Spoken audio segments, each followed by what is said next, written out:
If you enjoyed this video, please like, share, and subscribe. And please join me on my website at nanice.com. Thank you.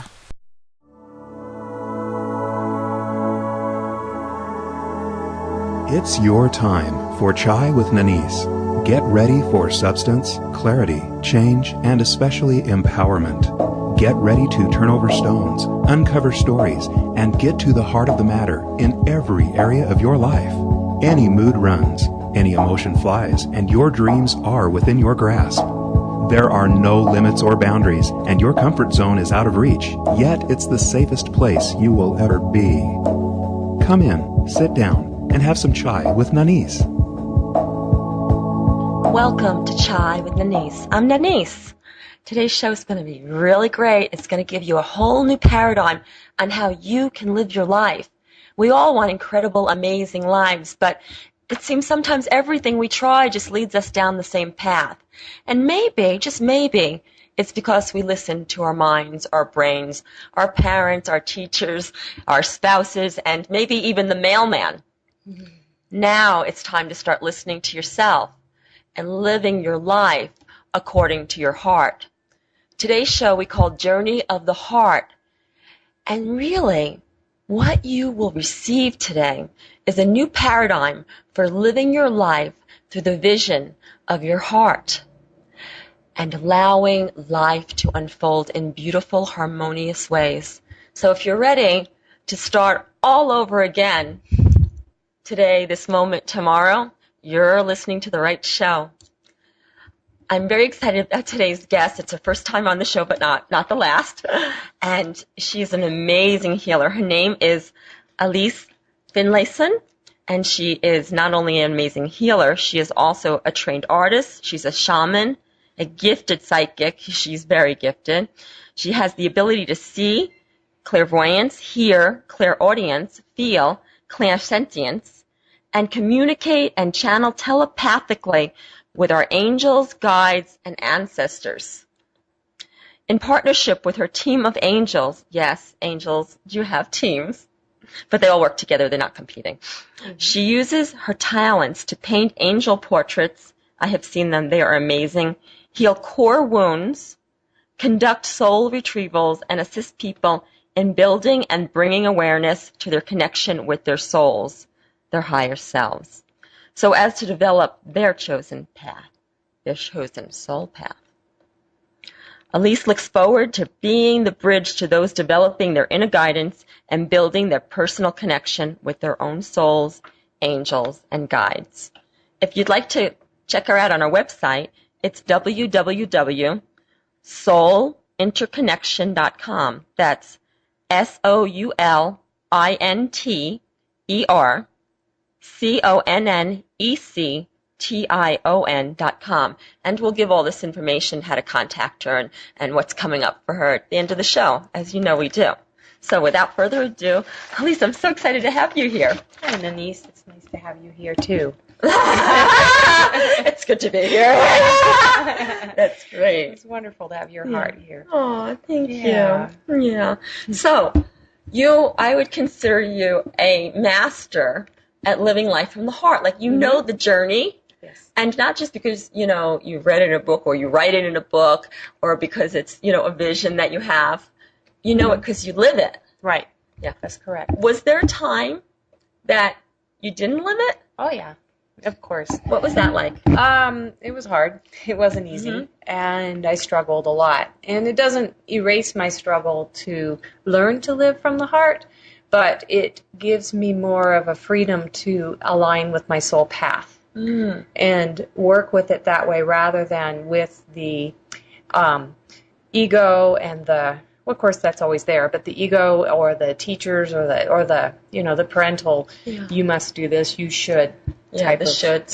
The shoulds. Yeah.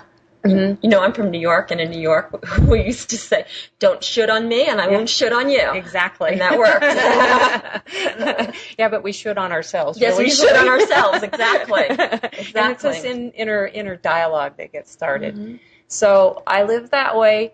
And when I started to connect to my gifts and my abilities and stand in that power and say, this is what I want to do, and this is how I want to live my life, the angels came through and started talking to me, and they started giving me teachings on how to do that. And so they showed me how to live from the heart. Wow. And how to manage that as a way of calling it my truth. And it was easier to stand in my power and my truth when I firmly felt and sensed that heart connection. And also that guidance that it was from my own personal soul truth. And so then I could stand with that and not be persuaded by the family or by some well-meaning friend or, an employer saying, you should be, right, there's a higher guidance inside of you. Right. So I know that a lot of our listeners are on the path. But exactly. there are various degrees on the path. And a lot of people who've been on the path for 30 years, when they hear something like, I listened or I heard, can you describe to them what exactly that means and what you're hearing and how you're hearing it? Well, it's different for different people depending on how they interact with their own guidance and soul. And for me, I have several different ways. But what I would do is also use muscle kinesiology and a pendulum. And I learned how to use those to confirm so that I could start to differentiate between my heart and my mind and begin to sense and feel and understand how the mind will interfere with, and mind meaning that it's the ego, because the mind is also very intelligent and you need it. It's a linear thing, but the heart is usually a very circular and not as tangible as that, or fixed like the mind gets when it's in a linear state. And then the ego can tend to be very critical and no. Not at all. No one start to do that repetitive thinking. And so it's about trying to step out of that. And it's also about stepping out of emotional attachments to ideals that you should be beautiful, you should be famous, you should be all these things. You should be very rich and identity. Yeah, identity. And when you identify to those things. So this has been a path for me of learning what the ego does. And so when Eckhart Tolle came along a couple of years ago with his books, I was really relieved to find a nice framework to help with people understanding that, because I didn't have that when I started. I had to just try and figure it out for myself. And I didn't have Eckhart's gift to do such a beautiful job. But now you that. do. Yeah. But it helped me to say, aha, and find how the ego is involved in this. So the tools that I used, I learned how, from books and from friends, and just playing around with a pendulum and with muscle kinesiology in different forms, as to find my yes and my no, and to ask questions of myself. Is it my highest and greatest good? So the paraphrase at that beginning of the sentence, is it in my highest and greatest good to? And then make that choice. So is it in my highest and greatest good to drive in the snow today? Because you live in a snowy area. Exactly. Is it in my highest and best good to join this yoga class? Is it in my highest and best good to fly to New York and teach this seminar? Right. Yes. And sometimes you have that flow and it's right. Yeah. It's just in synchronicity and you feel it. Other times you have a conflict of, is it safe to do this? Is it really something I need to do? Or is it a waste of my time? Or, how does it fit in my life? Yeah. And so there's lots of different parts to that, and that it helps to help define that. Yes. Where I started to explore it real deeply was with raising my children. And I discovered that sometimes their path wasn't in alignment with mine necessarily in the way that I thought it should be. Right. There's that should. Yes. And so when I would sit back and say, okay, I'd like to connect with their angels and guides and their higher self, their soul, and ask, is it in their highest and greatest good to, do what I think is right? And I would sometimes get taken back because I would get this no. And I go, okay, so how do I find what it is? I had to take a closer look at their abilities, their gifts, their connection, and find where, how to support them. And it did help a lot with supporting them that way. And then personally, in my own life, it also helped me to, at one point I wanted to be an airplane pilot. I wanted to fly commercial jet planes. I thought that was going to be a really cool way to have a life. And it was right at the same time as choosing other pathways that I was on. And so it meant committing money and college and student loans. And but when I would ask, is it in my highest and greatest good to do this? I get it flat out no. And it would just frustrate me because I just wanted to fly so badly. And yet, when I stood back, I saw the other options of things that I needed to do in my life, and it made sense. Yes. So I took a deep breath and I plunged into the other parts. The other parts were less conventional. Becoming a psychic. Well, you know, being a beautiful young woman and being a commercial airline pilot, that's, not very usual right there. So Yes, you've but already broken the paradigm. Yeah. But I was overweight and I was sick too. So I would have probably not passed. I was 80 pounds overweight at that time for 15 years. Wow. So there were things in my life that, I really would have had to get in order, and I didn't have the tools at the time, and I was still exploring how to heal all that. And so the path I actually chose was much more gentler on my body, and I eventually lost all that weight, and I eventually, but it took more of connecting with my heart, and it was, being in that truth rather than to push myself really super hard. And what I have found, because as you know, I also lived that path of listening to my heart and living from my heart. And for years, I couldn't figure out. I remember, when I was, in my early 20s and, had all these, heartbreaks with boys and, all this stuff going on and picked the wrong ones. And so I went through the stage where I said, I'm not listening to my heart.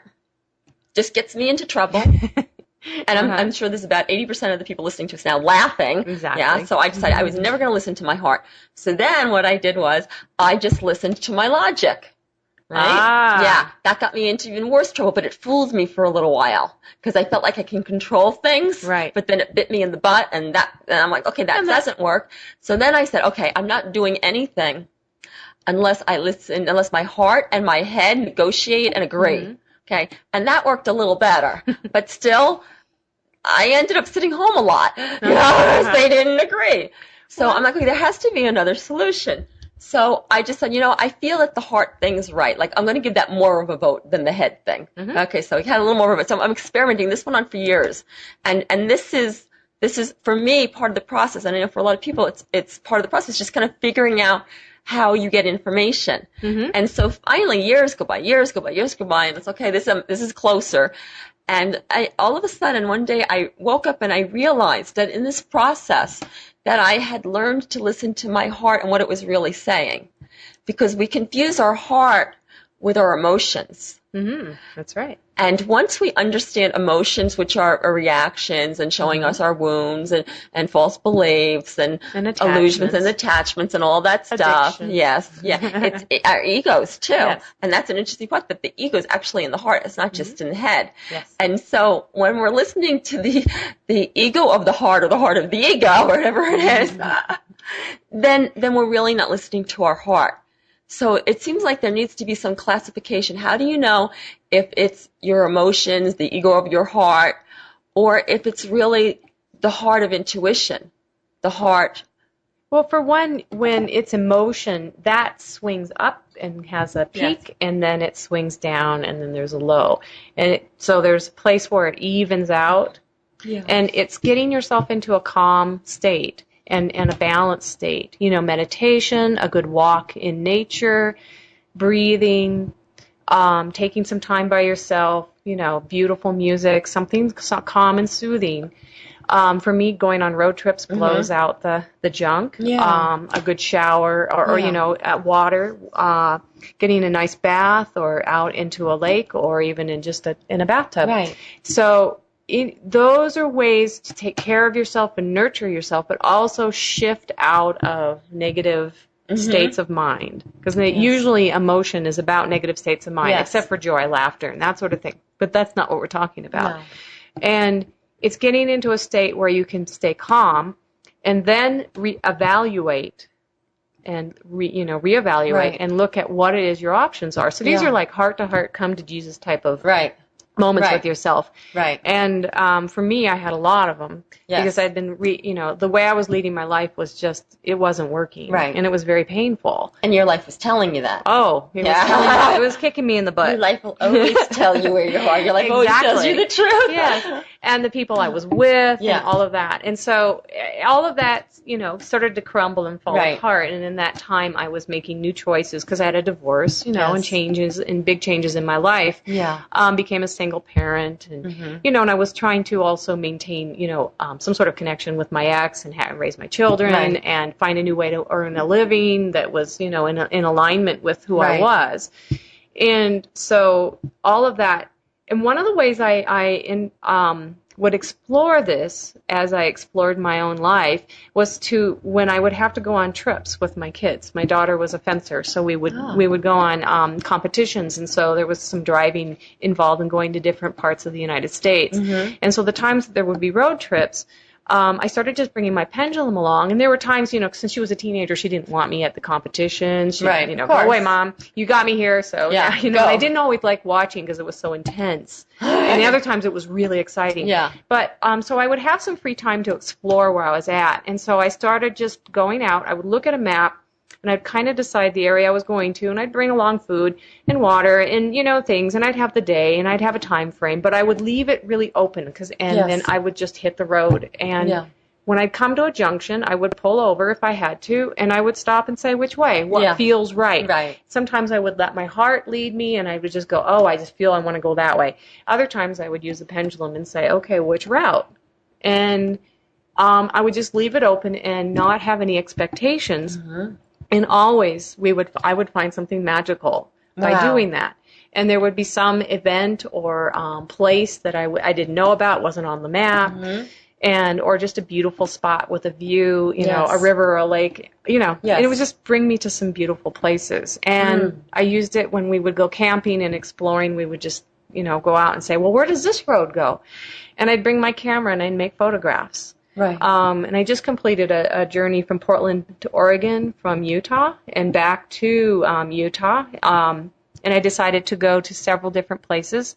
But I didn't have a time frame other than that I needed to arrive in Portland at a certain time. But I had a week to get there, and that's a one-day drive if you really push it. Yes. So I just kept it really open, and every time I would try and create an itinerary, I kept getting no. You're supposed to just stay open and go and see where it brings you. So I did, and it was a ball. I had a great time. I took a lot of photographs. I found some really special places, and I did not take the shortest route possible. And it was more about the journey than the destination.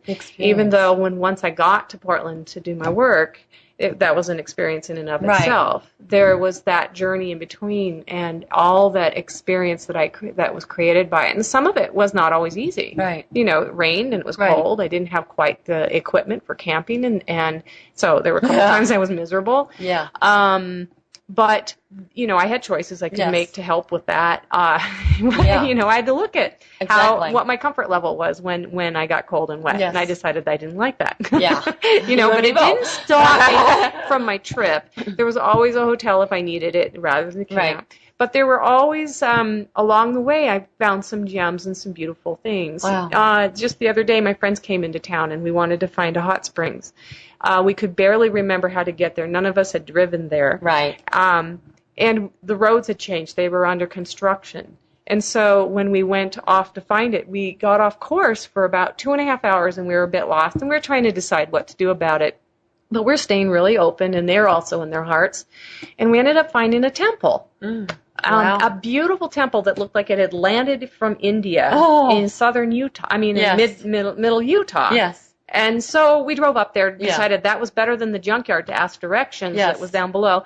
We got up there, and they invited us in. Yes. And we were able to have food. Yes. There was a diner in there where we could have Indian food. There was clothes to try on. They had a little shop, and so we were all trying on Punjabis and saris, and just wandered around, and it was totally open. There were peacock. I mean, it was just this like magic Yeah. respite, you know. I have to tell you that I had the same experience. I was lost. We had pulled off the exit, and we were looking for someone, and all of a sudden there's this Indian temple in the middle of nowhere with llamas. Yeah. The llama place. That's where I was. The llama place. Yeah. So yes, It was magic. it calls you there. I guess. I guess it just rung us right up. Yes.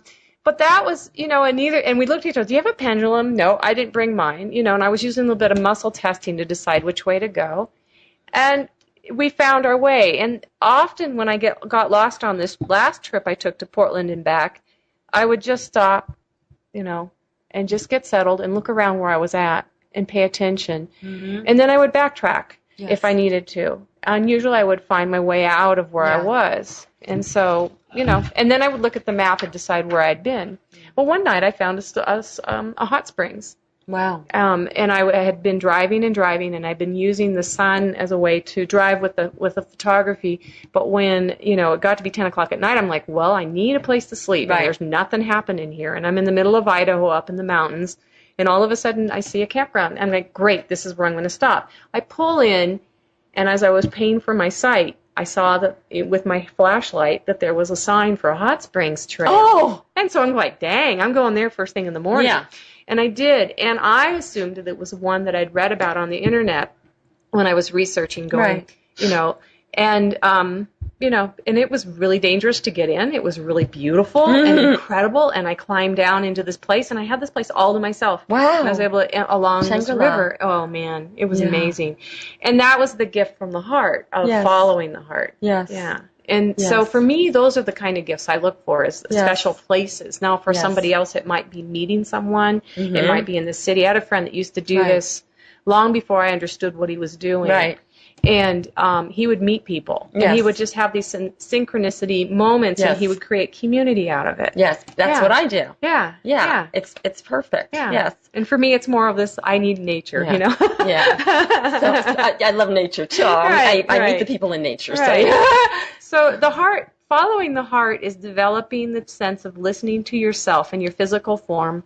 It's listening to this gentle, very soft sense of, this feels right. Yes. But it's also then knowing when you have the, this feels right, to pay attention to it and to stop, you know, thinking with the mind. Yes. So that's why I recommend learning some sort of meditation or some sort of way to quiet the mind so that you can listen and then differentiate between the chatter that happens. Because you can. And what I have found working with people teaching intuition classes over the years is that if you journal it, like if you spend every day journaling it, this is what I believe my heart was saying, this is what I did, this is the outcome, you know, and keep doing that, you'll start to see a pattern and even describe like how the voice sounded, how the energy felt in your body, what did you feel, a whole bunch of things. Oh yeah, there's a way. I used to draw a line down the middle of the paper, and I would put heart, soul, and on the other side I would put mind. Yes. And I would have conversations back and forth and see, you know, what kind of responses the mind would give. Yes. And track it. That's good. And have, and then I would start to see this repetitive, over and over, the old rule set that belonged to my family's dynamics and history of how they believed and how you had to be in the world. Yes. And damn, I was breaking a lot of rules. Only a lot? Oh yeah. Not all of them? All of them. Pretty much all of them. Yeah. And so they didn't look at me very kindly during that time. I was the black sheep in the family. And to some of my family everybody members, should aspire to be the black sheep in the family. That's right. Because then you know you're doing it right. And then you know you're being authentic. Unless, of course, your family is already so authentic. Yes. And you're the one that's not being authentic. Yeah. Then you have to pay attention to that. Yeah, exactly. And, I've also found that, you know, when I'm not in the beginning, which was many, many, many years, when I wasn't sure what was speaking, as I watched the patterns and I was journaling, and not every day, unfortunately, I think if I did it every day, I would have got it years sooner, but that's okay. But one day I realized that when it was my intuition, when it was really my intuitive heart speaking, that the answer didn't change. It was consistent, and it almost harassed me. Exactly. It wouldn't leave me alone. When it was my emotions or needs speaking, then it would, like, you know, one minute I would feel yes, yes, yes, and the next time I feel no, no, no, and it would say yes, yes, yes, and it would keep changing. Or, you know, I would get conflicting answers. If that happens, just tell it to go to the light. Like we tell entities and ghosts and stuff, go to the light. Okay, tell your emotions and your needs, go to the light. It will cure them right away, and then you can listen to your pure heart, your intuitive voice. Or you can use the emotional frequency techniques of tapping, EFT. That's another way to deal with that. Or there's all these different methods and modalities that assist us when we're finding that conflict between the emotions and the needs that want. Me and chocolate, dark chocolate especially, I can't fight that. I have to use it. So well, no one can. Yeah, but I find that if I try to ask if it's in my highest and greatest good to eat chocolate for my body, a lot of times I'll hear no and I'll do it anyway. Yeah. So there's times where you override total well-being. Right. And for your total well-being, yes. But then I listen, and then to the well-being of how to use it. But then I start to listen to, okay, just eat a small amount and let that be just enough. Right. With, addictive type of energies and sort of, and working with that is not to cut yourself off completely and say, that's totally bad and I'm totally bad if I do that. Right. But say, what would happen if I could only eat a little bit and try that? And how does that feel? Back to the feeling of the body. And ask the food. So it's like, let's say you have an addiction to chocolate, which I don't really consider addiction. I think sugar would be more any addiction. Sugar, okay? Or you have an addiction to alcohol or cigarettes or whatever it is you have an addiction to, right? Stimulation. Yeah, exactly. And so you can actually ask the food or what you're addicted to. So let's say you're addicted to cigarettes. So instead of just trying to figure out in your mind and your heart, and you're getting all confused, actually pretend the cigarette has a personality and a name. Ask it what its name is. If you don't hear the name, just make something up. Bertha's always a good name. Or if it's a female, whatever it is. Whatever. And then imagine that the cigarette or whatever it is that you're speaking to can speak to you. And the first thing that is always great to say is, what do you want to tell me? What is it? Why do I need this? Why do I think I need this? Yeah. Why won't you leave me alone? Why are you addicted to me? Why are you addicted to me? And see what and then see what it says. You'll get messages and you'll know what the next question is to ask. Do this with a friend. It's even better. Yeah. And then finally, when you feel like you've gotten all the information, and you'll know when you have, and it could just take minutes or it can take 20 minutes, but whatever it is, just follow it through. You'll know when you have everything. And the more you do it, the better you get at asking the questions. So finally, when you feel like you have all the information, you ask it, what is it that I need to know in order to let you go, in order for you to let me go? And it will tell you. And it will say, a cigarette might say, well, you need to relax more, you need to breathe more, you need to get out of that bad marriage, you need to lose weight, you need to, it will actually tell you. Right. And then it's outlining that and finding out where, how do you proceed with this in order for it to work and support you in your life? How is it in the highest and greatest good that I would do this, that would support me? And again, another way to talk with your angels and guides and establish that is to, again, take a sheet of paper and you write down self on one end, angels on the other side, guides, and then you ask to be connected only to your angels and guides in the highest and greatest good for your soul and your soul path, connecting to your higher self. Yes. Light a candle, make sure there's no one else around it to disturb you and that you have peace and quiet and no one to judge or condemn it or condone it. And set that sacred time in that space and then write down the important questions. What is it I need to do? What is it I need to know right now? And then you would write with your non-primary hand. So I'm left-handed, so I would write with my right hand. And I would write and let that childlike scribble tell you what that message is. And then, again, write the next question out and think about it. Let's listen to it. See how it feels different. Does your ego rise up and rebel against it? Is that a rule? Is that a rule set that's in that you mind identify with that has to do with your family? Who taught you that rule? And why does it make you feel so unsafe? Because this isn't about feeling safe to make you feel calm and good. It's about finding, so that you're not, you're safe and contained within a set. This actually opens it up and becomes a little bit more open than that. Right.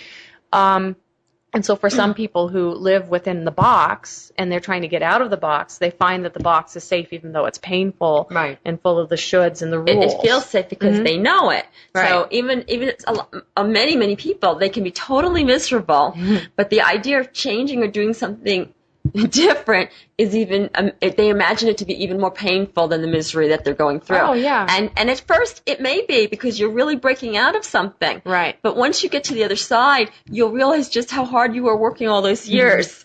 Right. And we're talking years. This is not something you do instantly. This is something I've done over, a period of 15 years of my life where I started on that part of my path and then started to develop and build it. Yes. And to give yourself that time and space Yes. of experience. And also there's a measurement. If you're journaling or if you're taking time to, write this down and mark it, then you can look back and say, okay, here's how it's changed. Here's how I was going to make that choice, and I went with what my mind and my ego said to do and the rules. Yes. And here's how I see it could have been different and how I locked myself and limited myself without by regret this. or blame or shame. Right, without regret, blame or shame, or saying, what I usually do is I say, okay, today's a new day. Yes. Here's a new breath. Each moment is a new time to take a new choice and change my mind like that. Like that. Snap Change your my mind, fingers. Yes. Change your life. That's right. Absolutely. And so then I reset it and I say, okay, that wasn't working. Yeah. And even now I do that. Yeah. I find, I catch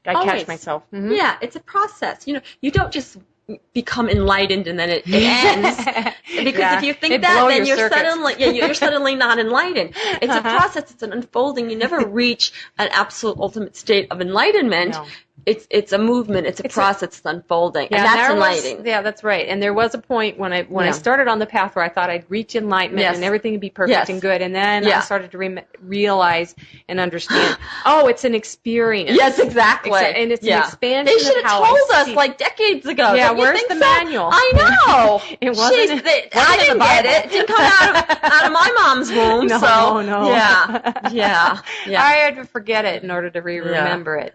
And that's where I'm here, why I'm here, is to remember who I am. And isn't that fun? Yeah, and there's a whole new relationship you create with yourself. Yes. And becoming friends. You can also make that. If you don't have friends with yourself, you're making friends and loving your own self. This is where you can begin to develop that ideal relationship of friendship. Yes. That you would want to have with other people. And and it mirrors out into the world as well. Yes, absolutely. Mm-hmm. Absolutely. And it's a teaching. It really is a teaching. Yeah. Now, I know a lot of people you say that it took you 15 years. Yes. And I know our audience there, many of them are thinking, oh, that's not worth it. That's too much trouble. But I have actually good news.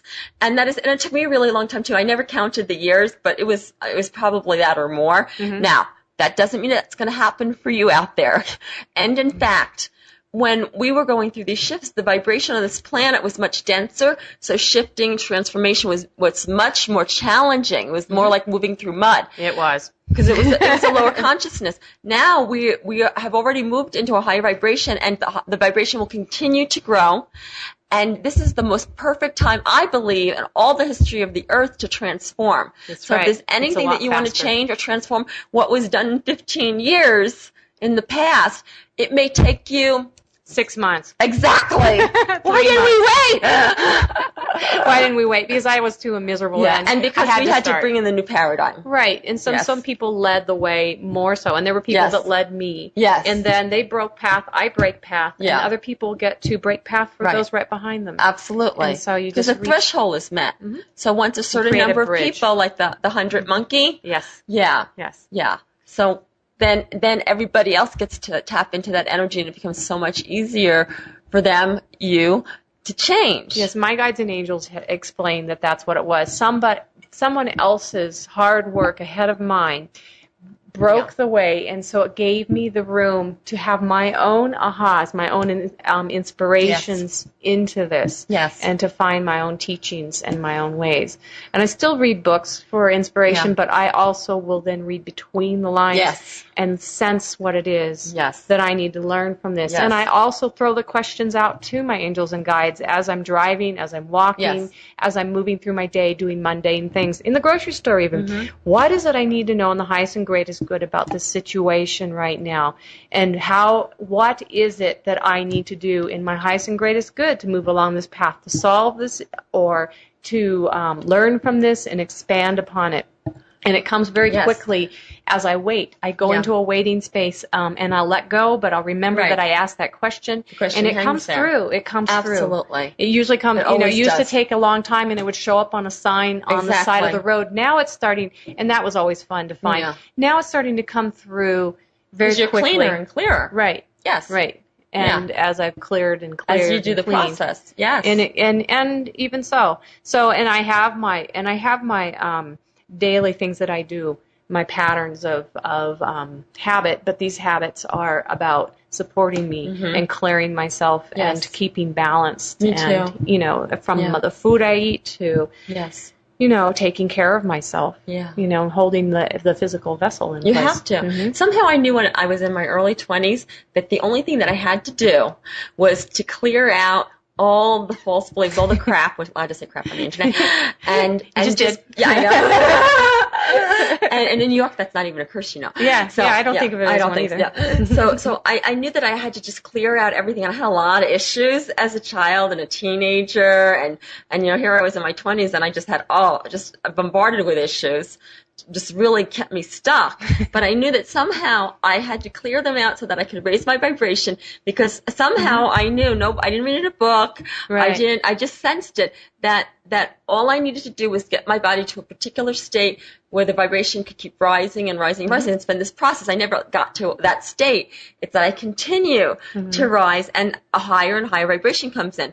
And as the higher vibration comes in, the communication with a higher power, or angels or guides, is very, very easy. And, and by the way, that I love that you communicate with angels and guides, and I never do. Unless they come to me, like if somebody's guide, like if your guide or angel would come to me, then there's a communication. But otherwise, I never do. I mean, it never even occurred to me to do that. That doesn't feel right. I just go right to the source. I just want the downloadable information, and that happens. So that's a choice too.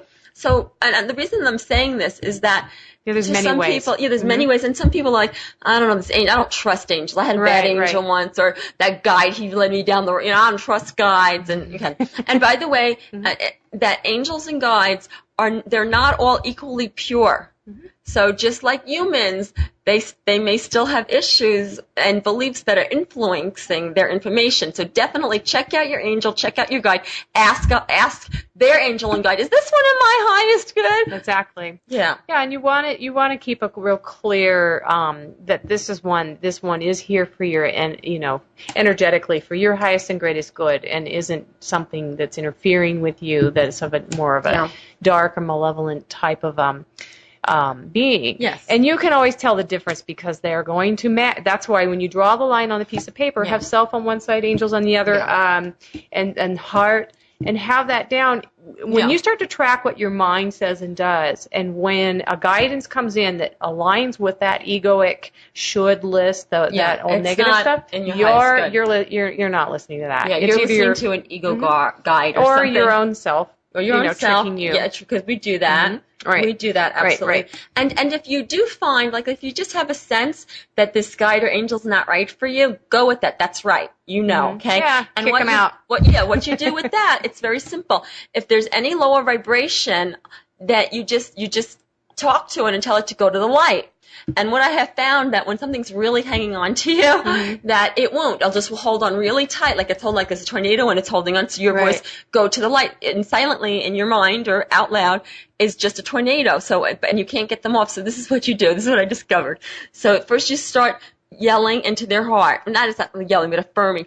Go to the light now. Command, go to the light. Then you start doing it with every single chakra. While the heart one is still going, like a recording, you go to the power chakra and the first chakra, the second chakra, every single chakra. And then finally, you go to both ears at the same time. So now your voice is coming from all the energy zones and the ears.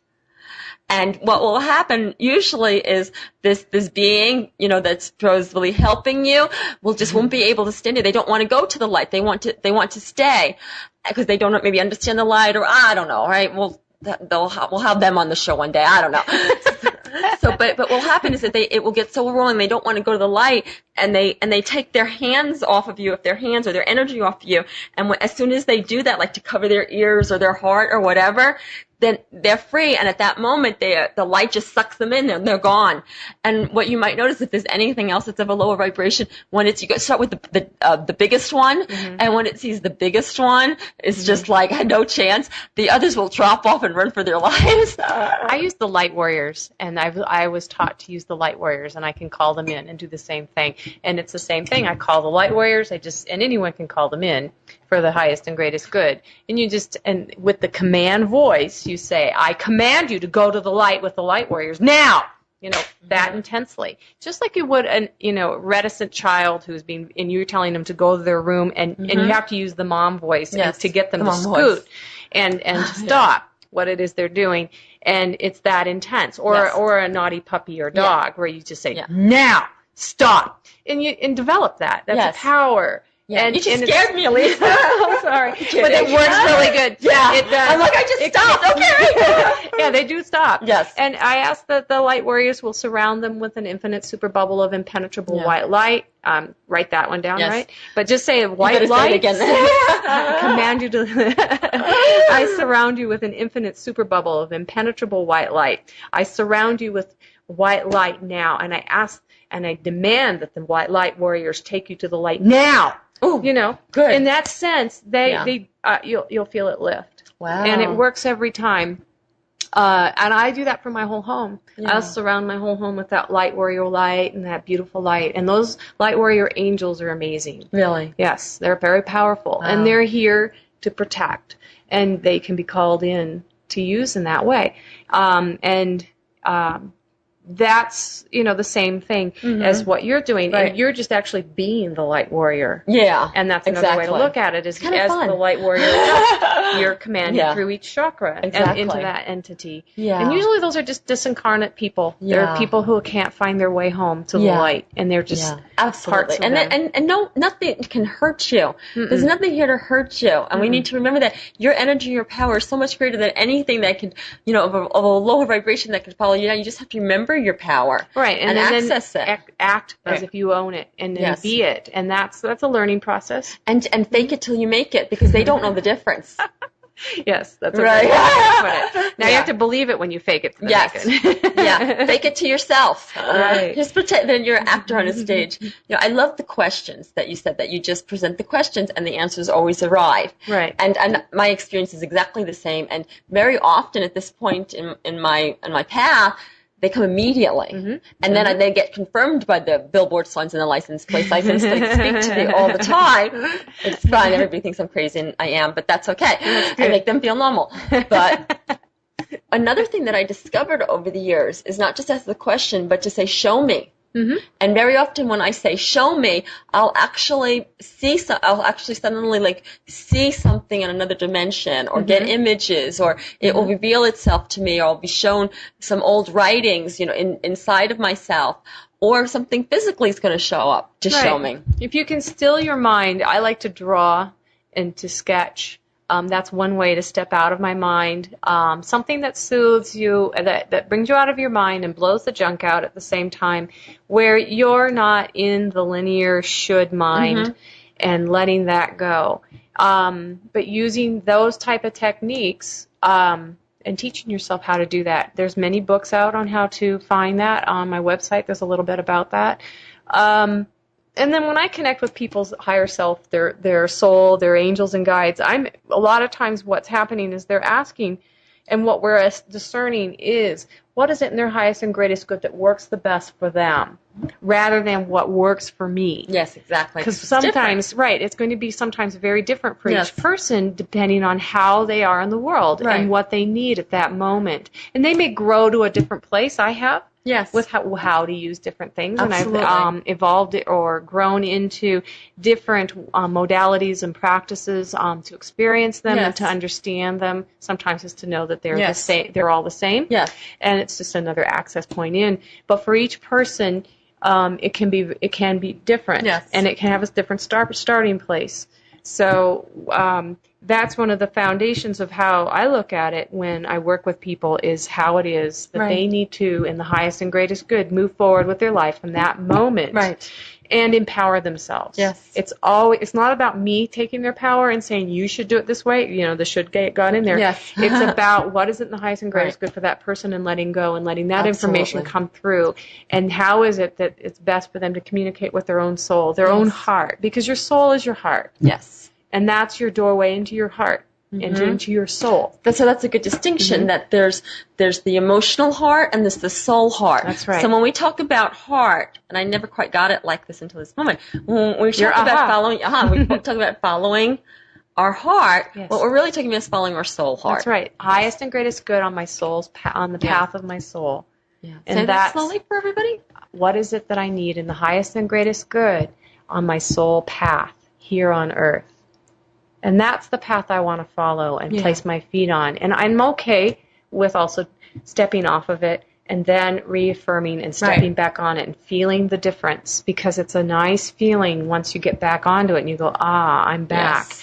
But once you start to establish what that feels like, or maybe you're lucky and you've known that for a while, and you break away and step off of it and do something that isn't supporting you, you can feel that difference, and it makes it much more powerful.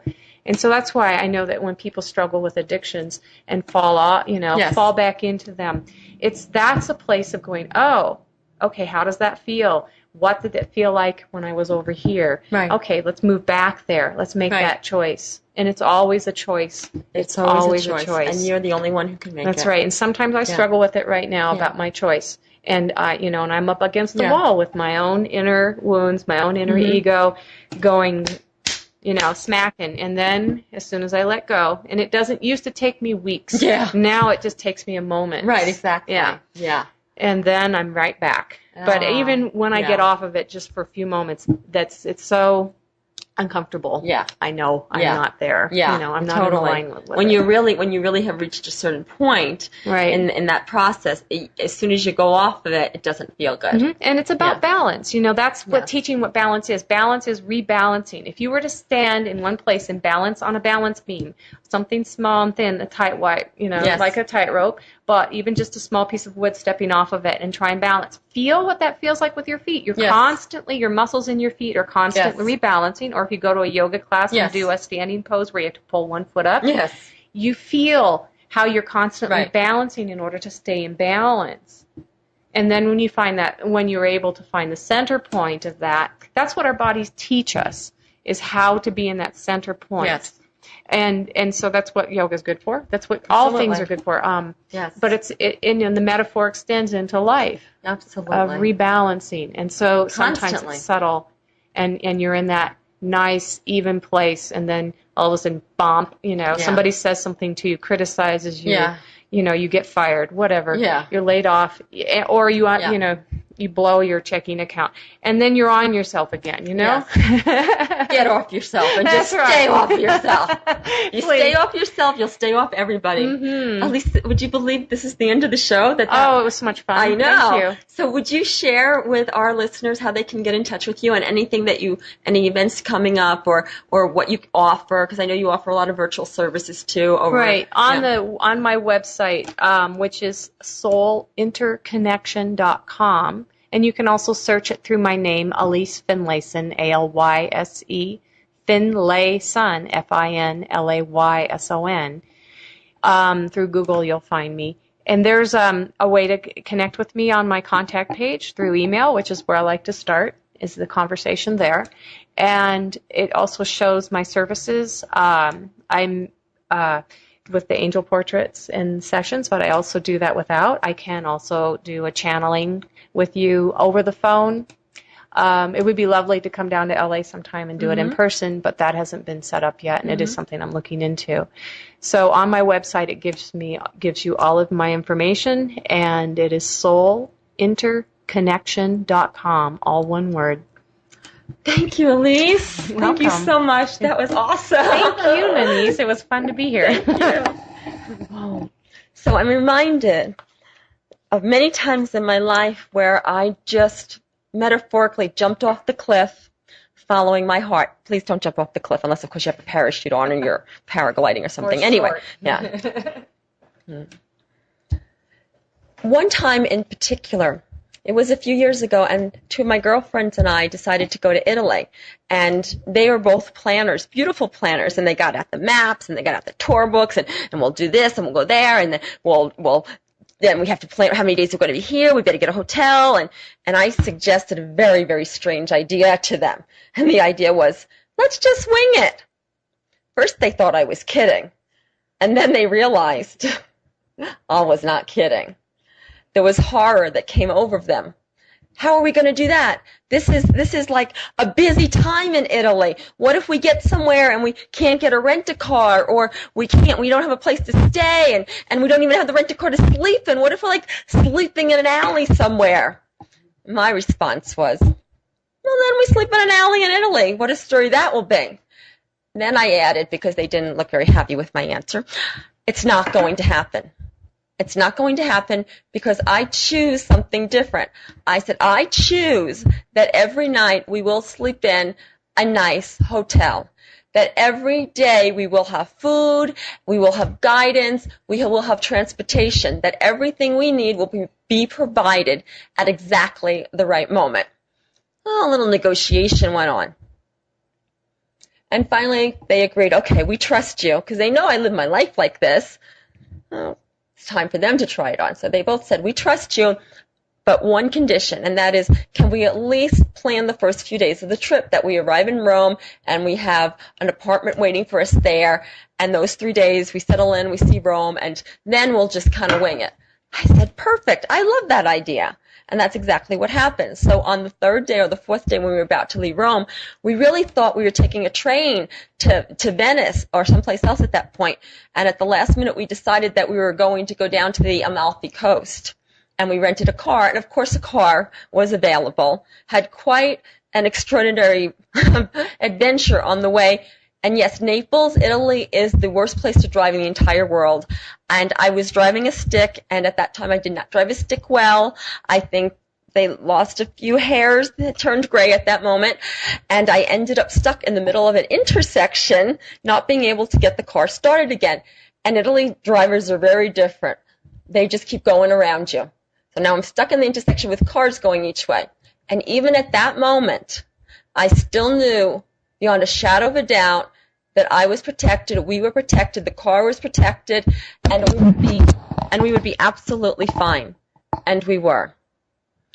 When we arrived the first night on the Amalfi Coast, which I should say we ended up getting lost, but that was a good thing because we found some great little town and had an awesome adventure that we otherwise would not have experienced. When we finally ended up on the Amalfi Coast, it was pretty late at night and pretty dark. And one of my girlfriends is saying, I know we're going to sleep in the car. I know we're going to sleep in the car. It's okay. I don't mind sleeping. I've slept in the car before. And I turned to her and I said, we are not going to sleep in the car. And as we kept driving down this road, every hotel had a no vacancy sign. And I was never nervous. I never doubted it. It was never a choice to sleep in the car, particularly because I wanted to show my friends that there's higher guidance that we can trust, and when we choose something, command something, it is as good as done. Well, suddenly, without any thinking, I turned into this one little driveway. It was this quaint little Italian inn. And this man came running out. His name was Luigi. What else would it be? And he said, welcome, we've been expecting you. And we had the most beautiful room looking over the Amalfi Coast for the next 3 days for virtually pennies. It was perfect. And so as the whole 2 weeks unfolded just like this, we went from the Amalfi Coast to Florence to Venice and many, many places in between.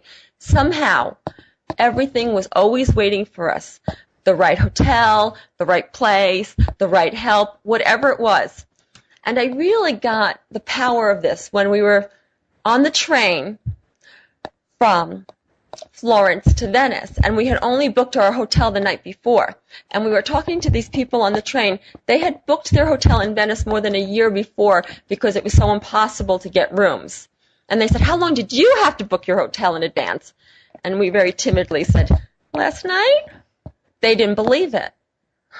It was because we were working on two different rules of the universe.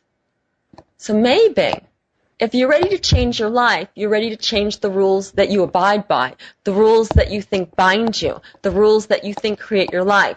Because the rules are only as powerful as you believe them to be. And if you want to know what's real, it's very simple. There's only one thing that's real. Only love is real.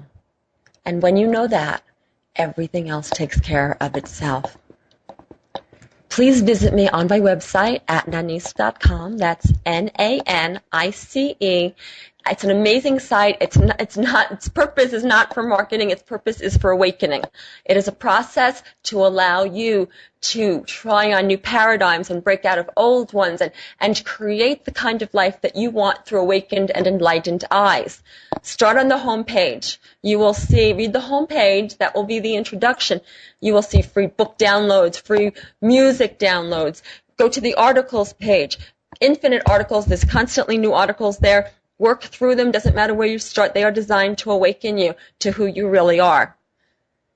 Check out the radio shows. They're all archived on my site. Everything you can possibly imagine.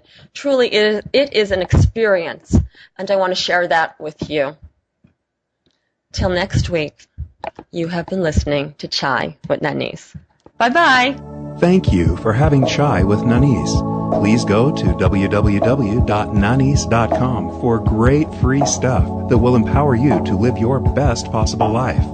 Free books, articles, shows, meditation audios, and so much more at nanice.com. That's Nanice.com. Nanice's books are also available in all major bookstores and Amazon. Check out The Infinite Power of You, Even Gandhi Got Hungry and Buddha Got Mad, Zest Point, Lip Prints, and many others by Nanice Ellis. To find out about one-on-one coaching and how Nanice can personally coach you to experience your best life possible, please email mybestlife@nanice.com.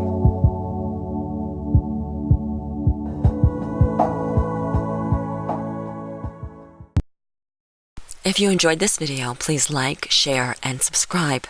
And please join me on my website at nanice.com. That's Nanice.com. Thank you.